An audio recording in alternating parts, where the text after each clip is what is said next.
The following is independent geopolitical analysis and personal opinion only. Something just shifted in the Middle East, and most analysts are completely missing what it actually means. The reported deployment of the F-22 Raptor into the broader region surrounding Iran is not just another routine military move.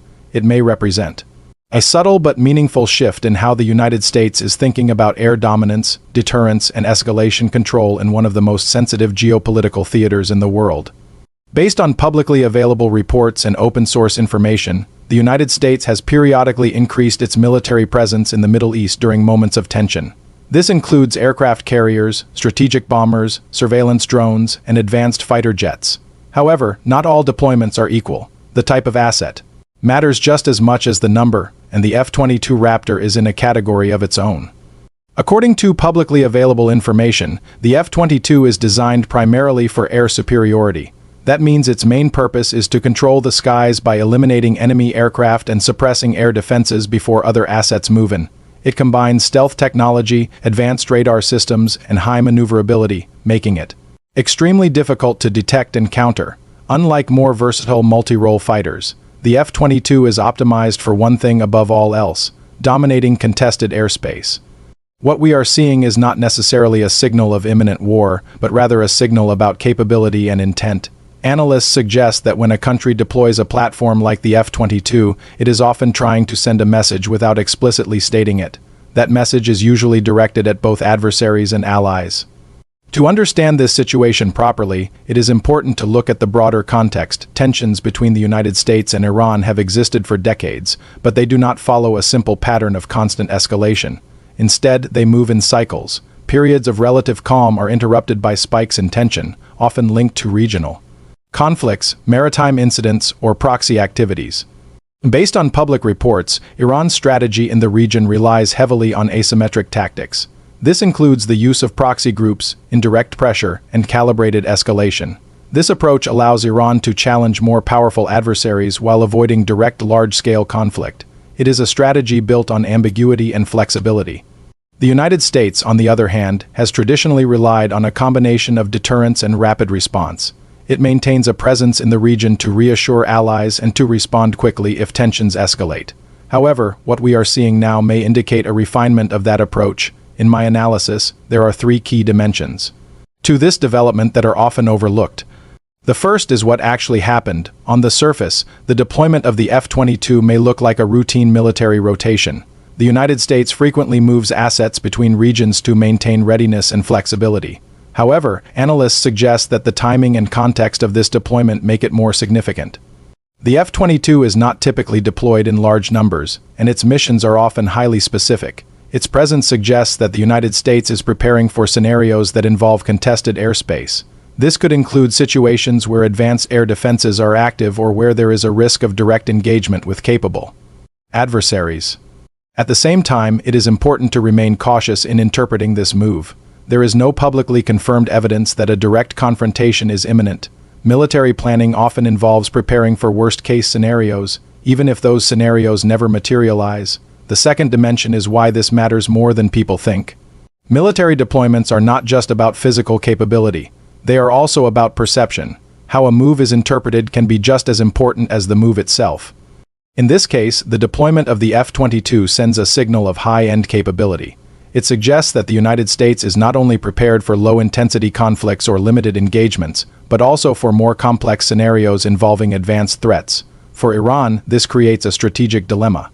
On one hand, it may choose to de-escalate, to avoid confrontation.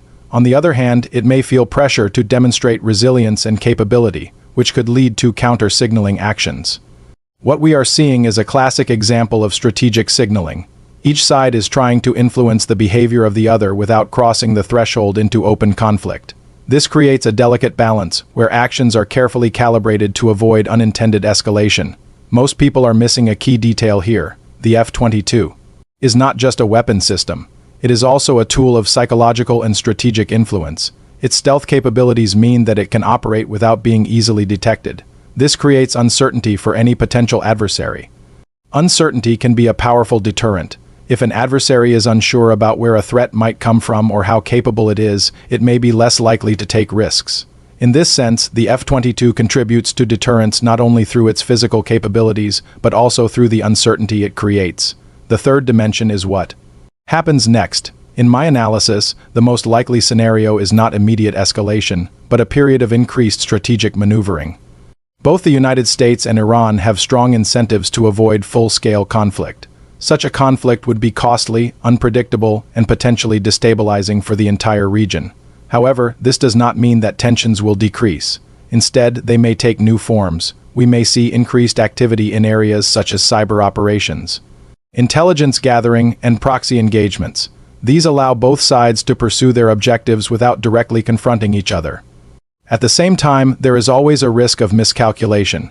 When military assets operate in close proximity, especially in contested environments, the chances of misunderstanding increase. A routine operation could be misinterpreted as a hostile action, leading to unintended escalation based on public reports and historical patterns. Such risks are not hypothetical. There have been instances in the past where close encounters between military forces led to heightened tensions. While these situations were ultimately managed, they highlight the importance of clear communication and restraint. Another important factor to consider is the role of regional actors. Countries in the Middle East closely monitor U.S. military deployments. For them, the presence of advanced assets like the F-22 is a sign of commitment. Analysts suggest that such deployments are partly aimed at reassuring allies by demonstrating its capabilities. The United States signals that it remains engaged in the region and is willing to support its partners.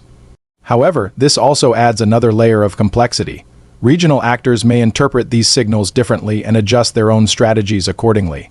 This can lead to a chain reaction of actions and counteractions. It is also worth considering alternative interpretations. Some analysts argue that the deployment of the F-22 is being overinterpreted. They point out that the United States maintains a global presence and regularly rotates assets as part of normal operations.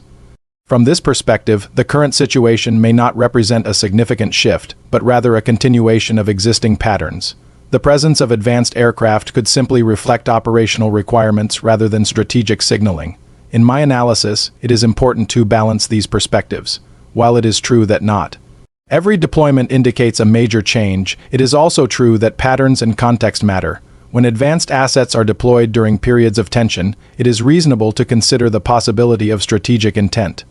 What we are seeing is a complex interaction between capability, perception, and strategy.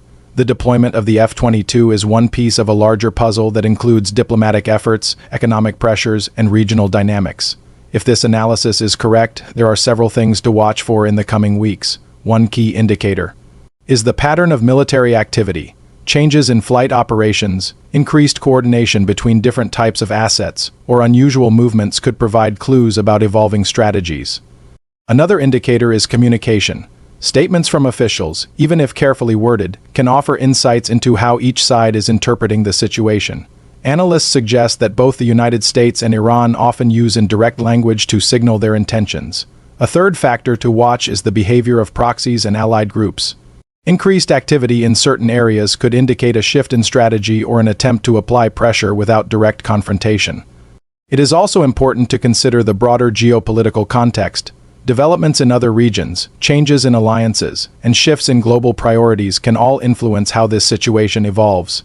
In my analysis, the key takeaway is not that a major conflict is imminent, but that the strategic environment is becoming more complex. The deployment of advanced assets like the F-22 reflects a focus on preparedness and deterrence in an uncertain environment. At the same time, it highlights the challenges of managing tensions in a way that avoids escalation. Both sides must balance the need to demonstrate strength with the need to maintain stability. This is independent analysis only, not news. I could be wrong.